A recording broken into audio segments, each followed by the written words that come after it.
And my colleague didn't mean it as an insult. At least I don't think he did. But I was talking about just this last show I did and how I discovered about myself that I might be a control freak. That was new. I was like, oh yeah, I think I might be a control freak because there's just certain things that I'm not willing to let go. And he was like, yeah, you're very particular. And I was like, really?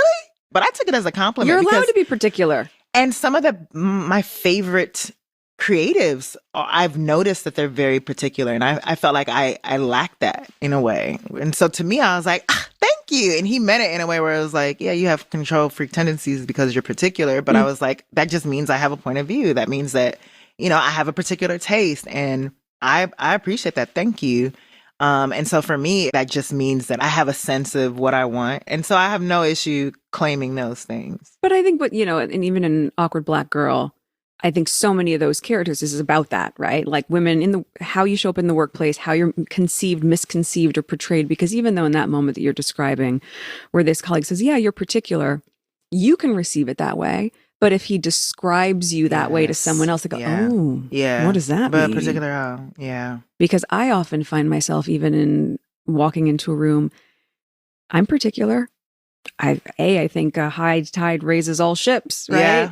We're all going to succeed. So let's make sure it's really great because it's a shared success for everybody. But I also know that I will find myself cowering and tiptoeing into a room where, I don't know if you ever do that, the thing that I find the most embarrassing. When you're saying a sentence, but the intonation goes up like it's a question. Oh, man. And you're like, oh my God, stop like whispering and tiptoeing around it. Just say what it is that you need. You're allowed to set a boundary. You're allowed to be clear. Yep. It does not make you demanding. It does not make you difficult.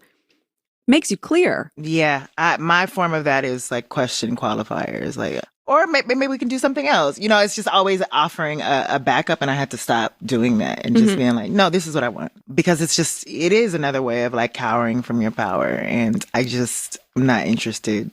Well, but was there a point in your life, I mean, and maybe it still happens to you now, where because of some of the archetypes, especially as a Black woman, do you feel that you're allowed to be angry in certain moments? Absolutely not.